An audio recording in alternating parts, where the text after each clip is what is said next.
नमस्कार मंडळी, आज ना मंडळी बटाट्याचे भजे बनवलेले आहेत. अप्रतिम चवीचे, वरून कुरकुरीत क्रिस्पी, आतून एकदम सॉफ्ट झाले होते भजे. अजिबात तेलकट झालेले नाहीत. काही टिप्स आहेत, नक्की व्हिडिओ शेवटपर्यंत बघा म्हणजे तुम्हाला कळेलच. वेगवेगळ्या चवीचे वेगवेगळे भजे आपण बनवतच असतो, पण अशा पद्धतीने नक्की बनवून पहा म्हणजे तुम्हाला कळेलच. तर बघू शकताय मस्त असे क्रिस्पी भजे झालेले आहेत. व्हिडिओ शेवटपर्यंत बघा. झमझमीत चमचमीत झाले होते भजे. तर बघू शकताय मस्त असे भजे रेडी आहेत म्हणू शकताय. तर आता इथे एक मी बाउल घेतलेला आहे, त्याच्यामध्ये 1 कप बेसनचं पीठ घालून घेतलेलं आहे. तर 1 कप बेसनचं पीठ, अर्धा कप आपल्याला तांदळाचं पीठ घ्यायचं आहे.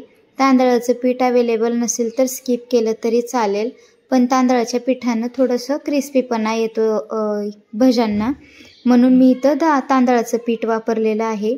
आता बारीक चिरून घेतलेला मी कांदा घालत आहे. इथं मी पाव चमचापेक्षाही थोडीशी कमी हळद टाकलेली आहे. हळद थोडीशी कमीच टाका, जास्त हळद झाली की थोडासा काळपट कलर येतो. आणि आता इथं मी लाल तिखट टाकत आहे.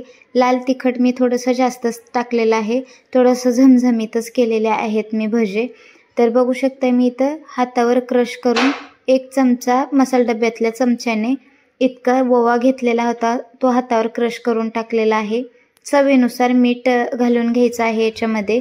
आणि आता आपल्याला याच्यामध्ये खूप सारी अशी कोथिंबीर घातलेली आहे. मी बारीक कापून घेतली होती याला. तर कोथिंबीर घालायची आहे. कोथिंबीरने थोडंसं चव छान येते. आणि आता इथं मी 2 चमचे आपलं साधं रूम टेम्परेचरवरचं तेल घालत आहे. तर तेलाने मस्त असा क्रिस्पीपणा येतो आणि जास्त तेलकट होत नाहीत भजे आपले. तर बघू शकताय मी त्याच्यामुळेच मी तेलाचा वापर केलेला आहे. आणि ज्या कपाने आपण पीठ मोजून घेतलं होतं त्याच कपाने 1.5 कप इतकं आपल्याला पाणी लागलेलं आहे. थोडं थोडं घालून भज्याचं पीठ कसं असतं तसं मळून घेतलेलं आहे किंवा कालवून घेतलेलं आहे म्हणू शकताय. उकडलेले 2 बटाटे घातलेले आहेत. आपण बटाटा भजे बनवतोय म्हणलेलं होतं, तर बटाटे असे किसून घालायचे आहेत. मी अगोदरच याला उकडून घेतलं होतं. आणि आता चिमटीत बसेल इतकं मी सोडा घालून याला एकजीव करून घेत आहे. बघू शकताय मस्त असं एकजीव झालेलं आहे पीठ. मस्त असं टेक्स्चर येतं. तळल्याच्या नंतर तर अप्रतिम लागतात हे भजे बटाट्याचे खायला. तर आता इथं तेल मी गरम करून घेतलेलं आहे. जास्त धूर उठेपर्यंत तेल आपल्याला गरम करायचं नाही, मीडियम गरम करून घ्यायचं आहे. तेलात भजा सोडला की असं लवकरात लवकर बुडबुडे येतील इतपत आपल्याला तेल गरम करून घ्यायचं आहे. तर बघू शकताय मस्त असे भजे सोडून द्यायचे आहेत. थोडेसे मोठमोठ्या साईजचेच मी सोडत आहे. आवडत असेल तर तुम्ही मोठे करा किंवा छोटे तोडू शकताय तेलामध्ये. तर बघू शकताय मस्त तेलात मावतीन इतके भजे आपल्याला सोडून द्यायचे आहेत तेलामध्ये.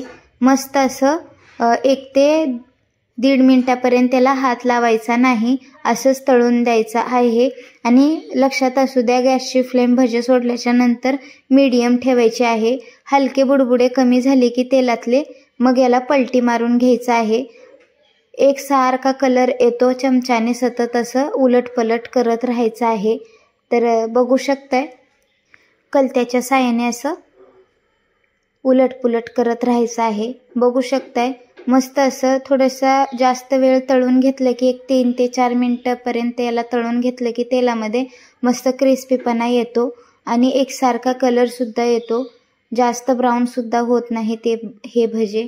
तर बघू शकताय उलटपुलट करून घेत राहायचं आहे सतत भज्यांना आपल्याला.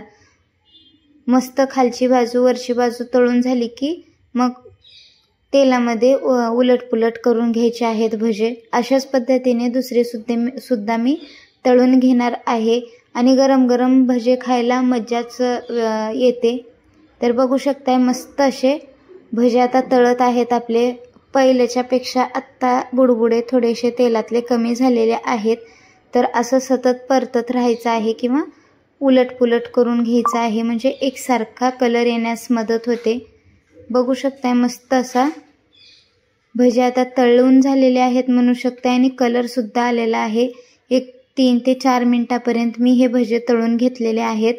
मस्त लागतात. बघू शकताय अजून जास्त ब्राऊन कलर जर तुम्हाला पाहिजे असेल तर अजून थोडा वेळ तळू शकताय, पण मी मीडियमच कलर काढत आहे. तर बघू शकताय भजे असेच छान दिसतात, खायलाही खूप छान लागतात.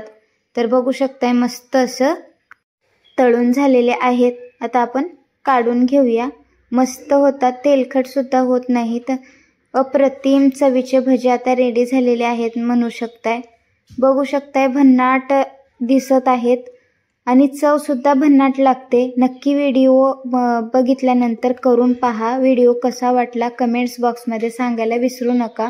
आवडल्यास लाईक करा, शेअर करा तुमच्या मित्रमैत्रिणींना, नातेवाईकांना. त्यांना पण अशा नवनवीन पारंपरिक रेसिपी पाहायला मिळतील.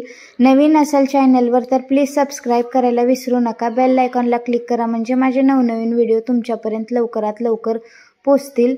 धन्यवाद.